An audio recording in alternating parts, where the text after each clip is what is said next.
తోడుగా ఉండి అనుగ్రహిస్తున్నామని జీవ పాలనలో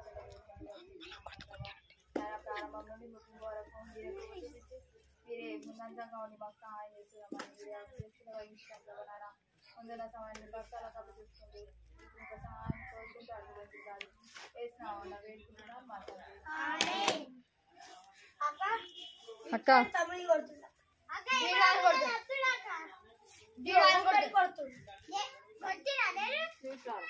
ఫస్ట్ నువ్వు ఇదిగా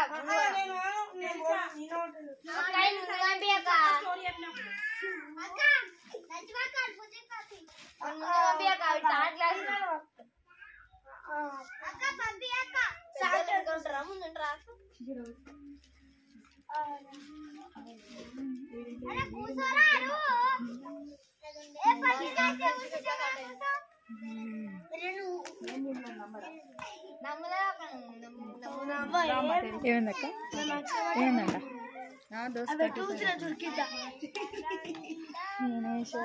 అయిపోయింది స్టార్ట్ ఎవరు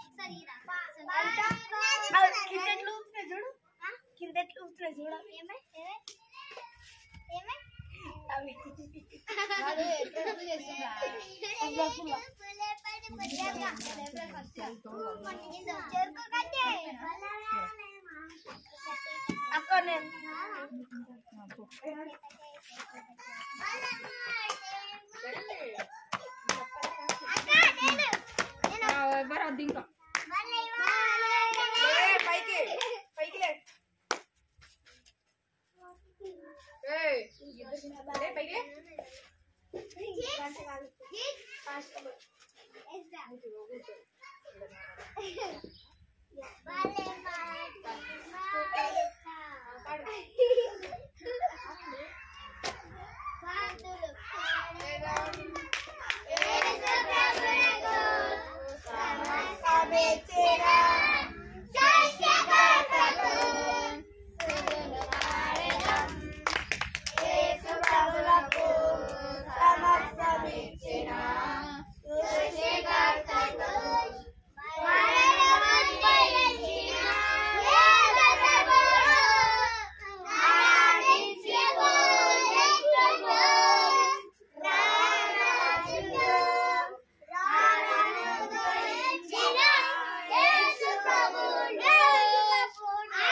పాపము లేక పవిత్రమై నీలో ఉందా దీన మనసునే కోరాడు దీనుల చెంతే ఉంటాడు దీన మనసునే కోరాడు దీనుల చెంతే ఉంటాడు బలిష్టమైన తన హస్తముతో తగిన వేళ హెచ్చిస్తాడు బలిష్టమైన తన హస్తముతో తగిన వేళ హెచ్చిస్తాడు చక్కని బాబువు నీవైనా చక్కని బాబువు నీవైనా యేసయ్య కోరే చక్కని మనసు నీకుందా అది పాపము లేక పవిత్రమై నీలో ఉందా అది పాపము లేక పవిత్రమై నీలో ఉందా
వేసవికాలం కోతకాలం కోచుకొనేను శీతాకాలం కష్టకాలం హాయి బతికేను చెకాం చెకాం చెకాం చెకాం చెకాం చెకాం చెకాం చెకాం చెకాం చెకాం చెకాం చెకాం వెలనేలుగోయే సోమరి మేలుగో హిమాలయుద్ధకెళ్ళి బ్రతుకుతా నేర్చుకో వెలనేలుగోయే సోమరి మేలుగో హిమాలయుద్ధకెళ్ళి బ్రతుకుతా నేర్చుకో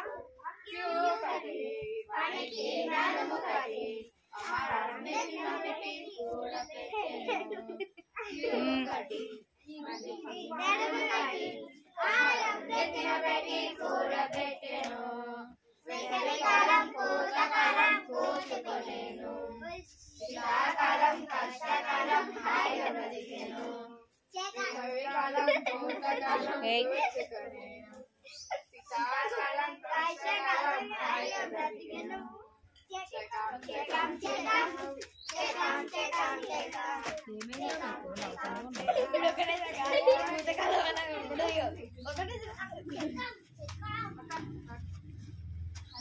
ప్రే చేస్తున్నా కళ్ళు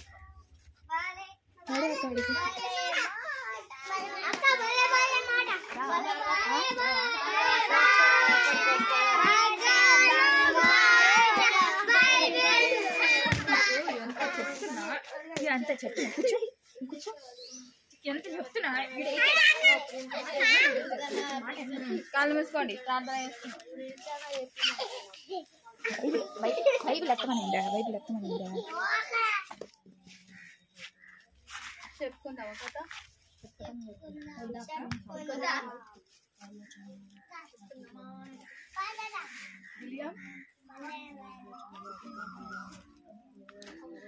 చెప్పింది మాత్రం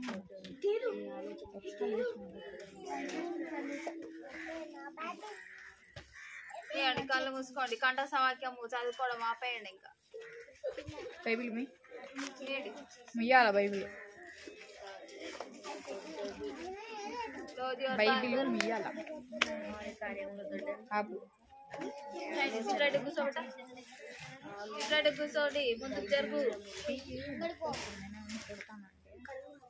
బిట్టు తిరుగురా ఇక్కడ ఇంకా మాటలు చాలు ఇంకా ప్రేమ కృప కలిగిన పండితాన్ని నాయన మహాగణ మౌనకుల దేవ ముఖ్యమైన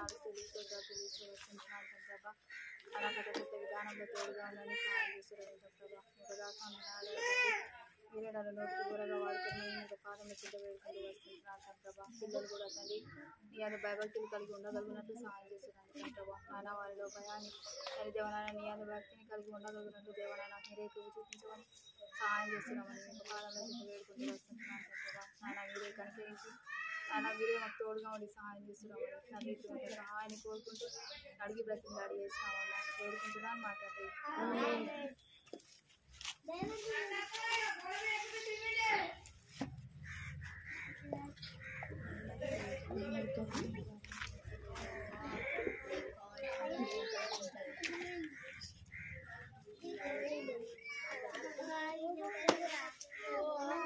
చేతులు కట్టుకోండి, చేతులు కట్టుకోండి, పడు చేతులు కట్టుకుంటాము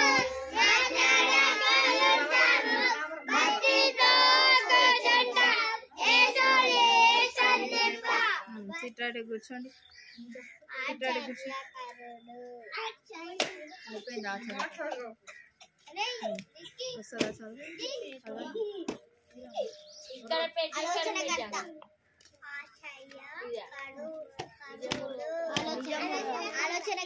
ఇది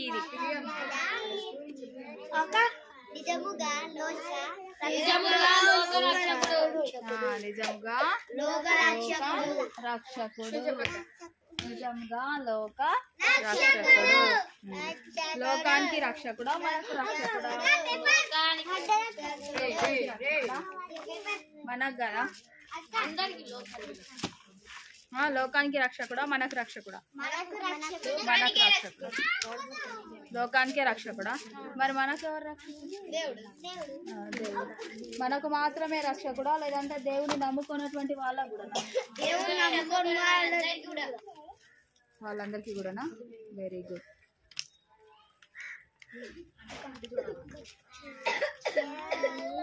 ఇప్పుడు మీరు రోజు సండే స్కూల్కి వస్తున్నారు కదా, ప్రతిరోజు బైబిల్ చదువుతున్నారా? చదువుకుంటున్నారు. ప్రతిరోజు ప్రార్థన చేసుకుంటారా? ఎట్లా చేసుకుంటున్నారు? చాలా కనుక చెప్పు. ప్రతిరోజు ప్రార్థన చేసుకుంటున్నారా? నిజం చెప్పుకుంటారా? ఎంతమంది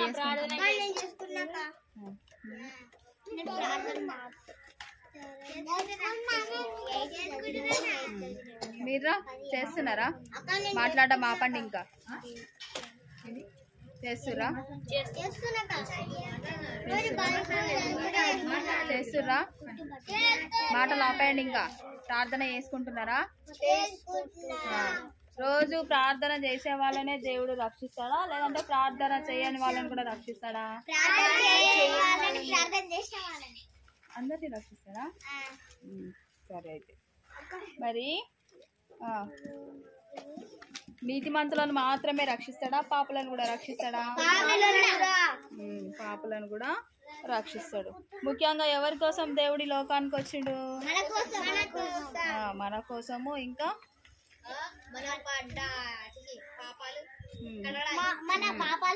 మనం చేసిన పాపాలు తీసివేయడానికి దేవుడి లోకానికి వచ్చిండు. మరి పాపము చేయడం ద్వారా ఎవరు నష్టపోతారు? ఎవరు నష్టపోతారు? మనమే నష్టపోతాం కదా. పాపానికి దాసులుగా జీవించడం ద్వారా మనమే నష్టపోతాం. పాపం చేయకుండా దేవునికి దగ్గరగా జీవించడం అనుకోండి, అప్పుడు ఎంతో ఆశీర్వాదం మనకు వస్తుంది. ఆశీర్వాదం కాకుండా సాతానికి దగ్గరగా జీవించడం అనుకోండి, అప్పుడు మనకు జీవితంలో నష్టమే వస్తుంది. మనకు ఆశీర్వాదాలు కావాలనుకోండి, దేవునికి దగ్గరగా జీవించాలి. నాకు ఆశీర్వాదం వద్దు, నేను నా ఇష్టం వచ్చినట్టు బ్రతుకుతా, నా ఇష్టం వచ్చినట్టు చేస్తా అనుకున్నారు అనుకోండి, అప్పుడు ఎవరికి దాసులుగా జీవించాలి? దేవునికా లేదంటే సాతానుకా? దేవునికి. నేను అడిగిన క్వశ్చన్ మీకు అర్థం కాలేదు. నా ఇష్టం వచ్చినట్టుగా నేను ఉంటా, నా ఇష్టానుసారంగా నేను ఉంటా, నాకు ఇష్టం వచ్చినట్టుగా నేను ప్రవర్తిస్తా అనుకున్నాం అనుకోండి, అప్పుడు మనం ఎవరికి దాసులుగా జీవిస్తాము? సాతానికి దాసులుగా జీవిస్తాము. ఈ లోకానికి దేవుడు మనల్ని మాత్రమే కాదు అందరినీ కూడా రక్షించడానికి ఈ లోకానికి వచ్చిండు. ముఖ్యంగా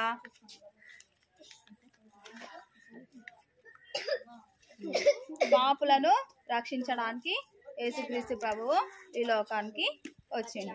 మరి మనం పాపులమా నీతిమంతులమా? పాపులమే. పాపులమైనటువంటి మన కోసమే దేవుడు ఈ లోకానికి వచ్చిండు. కళ్ళ ద్వారా చేసే పాపాలు, నోటి మాట ద్వారా చేసే పాపాలు, చేతుల ద్వారా చేసే పాపాలు, కాళ్ళ ద్వారా చేసే పాపాలు, వాటన్నింటినీ కూడా ఆలోచించదు.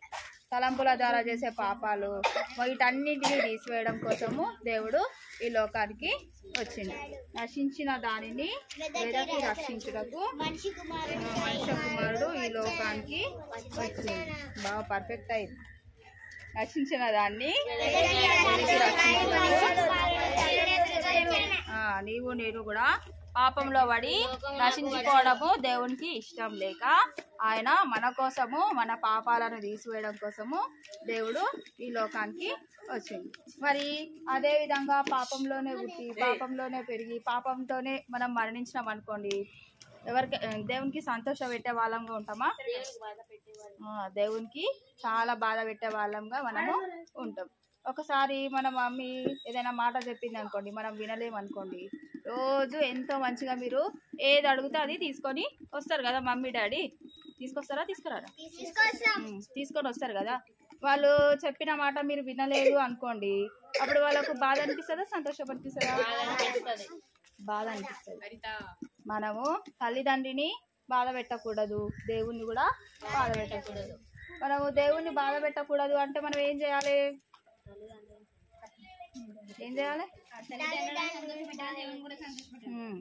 దేవునికి తగ్గట్టుగా మనం జీవించడం అనుకోండి, ఎవరిని కొట్టకుండా, ఎవరి వస్తువులు తీసుకోకుండా, దొంగిలేకుండా దేవుడికి తగ్గట్టుగా మనం జీవించడం అనుకోండి, దేవుడు మన పట్ల సంతోషిస్తాడు. మన ఇష్టానుసారంగా మనం ప్రవర్తించడం అనుకోండి, మనము దేవుడిని బాధ పెట్టే వారిగా మాత్రమే ఉంటాం.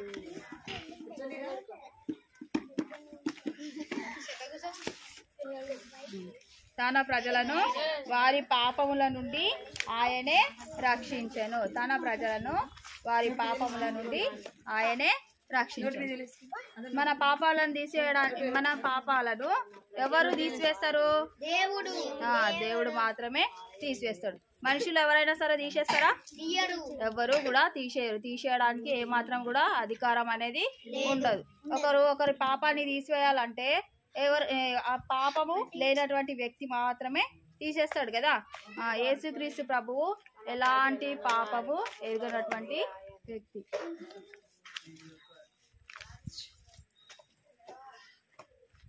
పాపం లేనటువంటి ఆయన మన కోసము పాపముగా ఎంచబడి ఈ లోకానికి, మన కోసము పాపంగా మారిపోయాడు. మనం చేసిన పాపాలు ఆయన మీద వేసుకున్నాడు. ఒక్కొక్క కథ చెప్పుకుంటాం ఇప్పుడు, సరేనా?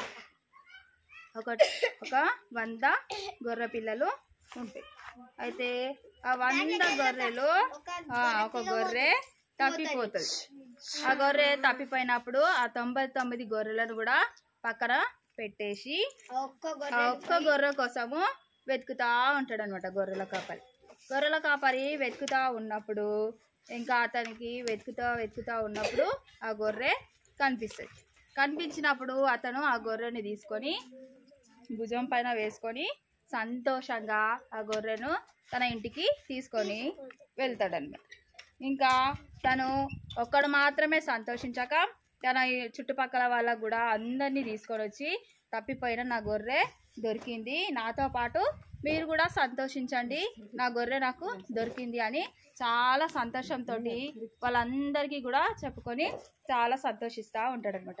మనకు ఏదైనా ఒక చిన్న వస్తువు పోయింది అనుకోండి, ఇల్లంతా ఊడ్చి వెతుకుతూ ఉంటాం కదా. వెతుకుతూ ఉన్నప్పుడు ఫస్ట్ మనకు స్టార్టింగ్లోనే దొరికింది అనుకోండి, దొరికిందిలే అని తీసి పక్కన పెట్టేస్తాం.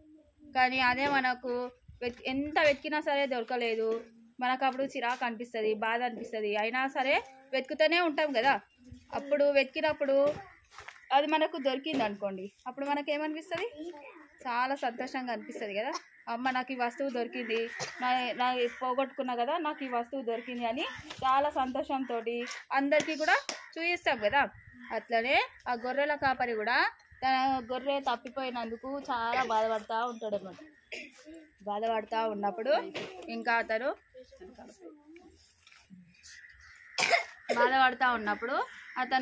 తన గొర్రె దొరికినందుకు అతను మాత్రమే సంతోషపడడం కాదు, తన చుట్టూ ఉన్న వాళ్ళతో కూడా చెప్పి సంతోషిస్తూ ఉన్నాడు. మనం కూడా పాపంలో బ్రతకకుండా దేవుని కోసము దేవునికి తగ్గట్టుగా మనము జీవించినాం అనుకోండి, అప్పుడు దేవుడు మన ఎడల సంతోషిస్తాడు. పాపంతోనే మనం జీవించినాం అనుకోండి, అప్పుడు ఎవరు బాధపడతారు? యేసయ్య బాధపడతాడు. ఇటు తల్లిదండ్రులను సంతోషపెట్టక దేవుణ్ణి సంతోషపెట్టక మనం ఉన్నాం అనుకోండి, మన జీవితము దేనికి కూడా పనికి రాకుండా పాడైపోతుంది. దేనికి పనికి రాకుండా పాడు కావాలా? పనికొచ్చే వాళ్ళగా ఉండాలి. పనికొచ్చే వాళ్ళగా ఉండాలి అని అంటే దేవునికి తగ్గట్టుగా జీవించాలి. మీ మమ్మీ డాడీ సంతోషిస్తారు, దేవుడు కూడా సంతోషిస్తారు. ప్రార్థన చేసుకుంటాం.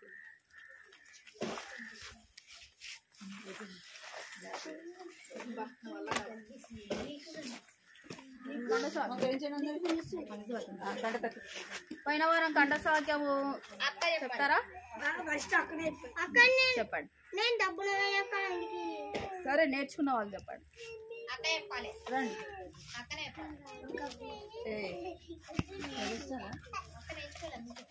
నువ్వు చెప్పండి. నువ్వు చెప్తే అలాగే చెప్పండి.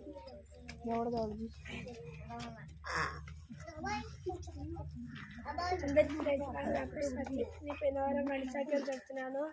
యెహోవా కార్యము ఎంత దొడ్డవి. కీర్తనలు 92:5.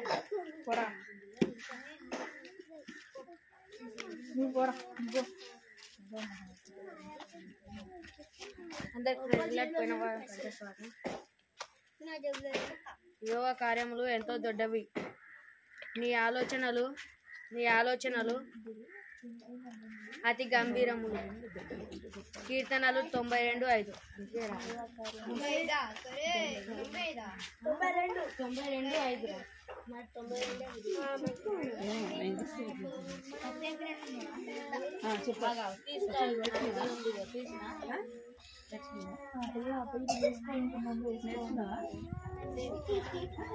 మాట్లాడొద్దురా. అందరికీ ప్రశ్న. నా పేరు పోయిన వారం కండసక్కని చెప్తున్నాను. యెహోవా నీ కార్యములు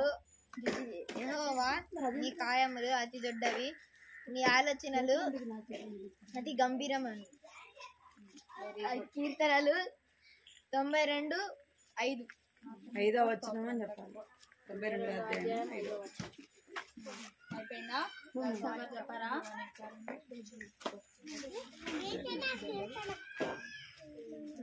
అందరికీ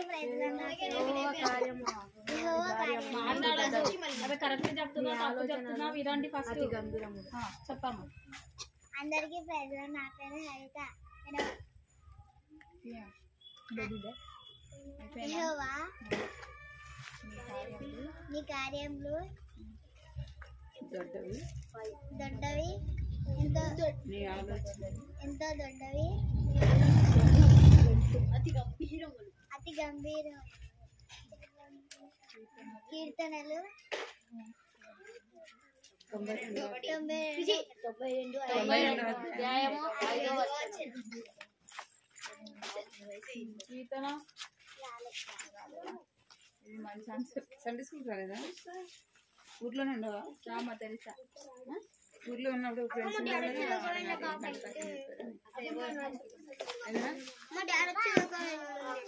నువ్వు సాకి ఎత్తుకుంటుంటావు కదా, ఏం చెప్పాలా తెలుసా? పోయిన వరకు మనసాగి చెప్తాను. కీర్తనలు 92వ అధ్యాయం 7వ వచనం. 92వ అధ్యాయము 5వ వచనం. అదేరా, 92వ అధ్యాయం 5వ వచనం. యెహోవా నీ కార్యంలో ఎంతో దొడ్డవి, మీ ఆలోచనలు అతి గంభీరమైనవి. హైట్ లేవు కదా.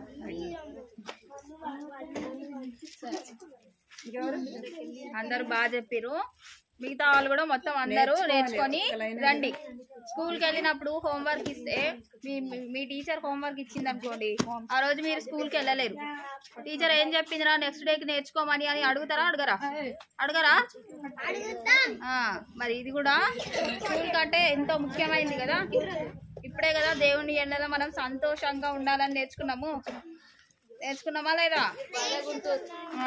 కంఠస్థ వాక్యము మీరు ఈరోజు సండే స్కూల్ కి రాలేరు అనుకోండి, ఏం నేర్పించిరు సండే స్కూల్లో, ఏం కంఠస్థ వాక్యం ఉంది అడిగి నేర్చుకొని రండి, సరేనా?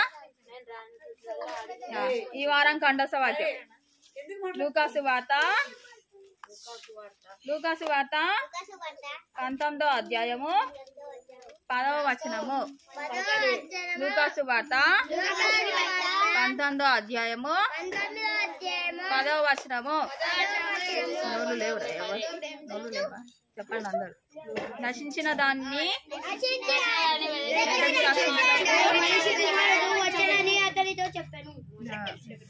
పర్ఫెక్ట్ అయ్యారు.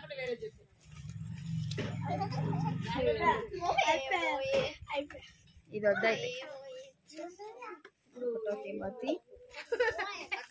పాపులను రక్షించుటకు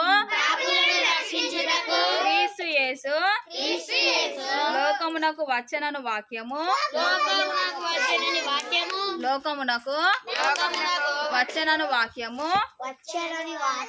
నమ్మదగినదియు పూర్ణాంగీకారమునకు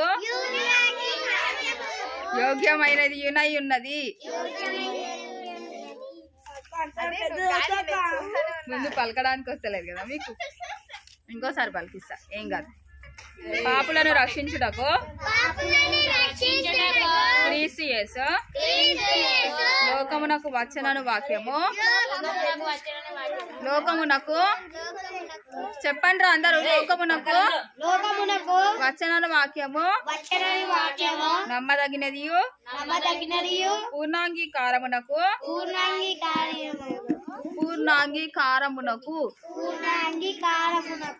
యోగ్యమైనది ఉన్నది. 1 తిమోతి 1వ అధ్యాయము 15వ వచనము. 1 తిమోతి 1వ అధ్యాయము 1వ అధ్యాయము 15వ వచనము. కళ్ళు మూసుకొని ప్రార్థన చేసుకుందాం. ఈ కంఠస్థ వాక్యము వచ్చే వారము అందరూ నేర్చుకొని రండి, సరేనా? 1 తిమోతి 1వ అధ్యాయము 15వ వచనం.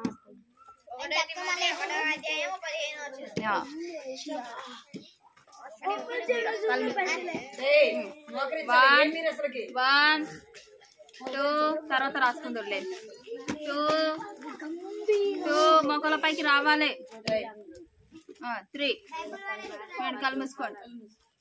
ప్రేమ కృప కలిగినటువంటి తండ్రి, నాయన మహాగణ మానవుల దేవ, మీకే వందనాలు స్తోత్రాలు చెల్లిస్తూ వస్తుంటున్నాను తండ్రబ్బా. ఆయన పాటల విషయంలో దేవా తోడుగా ఉండి సహాయం చేస్తూ తండ్రబ్బా, పిల్లలు చక్కగా నేర్చుకోవడానికి మీరే కృపను అనుగ్రహిస్తూ వచ్చిన విధానాన్ని బట్టి మీకే వందనాలు తండ్రబ్బా. ఆయన కంఠస్థ వాక్యం చెప్పే విధానంలోనూ తోడుగా ఉండి నడిపిస్తూ వచ్చారు దేవా, మీకే వందనాలు తండ్రబ్బా. ఆయన పిల్లలు ఇంకా అందరూ చక్కగా చెప్పగలిగినట్లు సహాయం చేస్తూ రండి తండ్రబ్బా. ఆయన మీకు లోబడి, నీకు ప్రేమకు లోబడి తండ్రి, నీ యొక్క వాక్యానికి లోబడి తండ్రబ్బా. ఆయన పిల్లలు మీ దయంలో మనుషుల దయాన్ని వెతుకులాగున్న తండ్రి, మీరే కృప చూపండి, కనికరించండి దేవా, సహాయం చేస్తూ రండి తండ్రబ్బా. తండ్రి ప్రారంభం నుండి ఇప్పటి వరకు దేవా తోడుగా ఉండి తండ్రబ్బా, మీరే సహాయం చేస్తూ వచ్చిన ప్రతి అవసరతను బట్టి దేవా మీకే వందనాలు స్తుతులు స్తోత్రాలు చెల్లిస్తూ వస్తుంటున్నాను తండ్రబ్బా. నానా నీ అందు తండ్రబ్బా, పిల్లలు భయభక్తులు కలిగి ఉండగలిగినట్లు దేవా కనికరించండి, సహాయం చేస్తూ రండి తండ్రబ్బా. నాయన నీకు చిత్తానుసారంగా తండ్రబ్బా ముందున్న సమయాన్ని నీకు హస్తాలకు అప్పచెప్పుకుంటూ తండ్రబ్బా ఇంతవరకు తోడుగా ఉండి దేవా మీరే నడిపిస్తూ వచ్చిన విధానాన్ని బట్టి దేవా మీకే వందనాలు స్తుతులు స్తోత్రాలు చెల్లిస్తూ యేసునామమున అడిగి బ్రతిమలాడి వేడుకుంటున్నాను మా తండ్రి, ఆమేన్.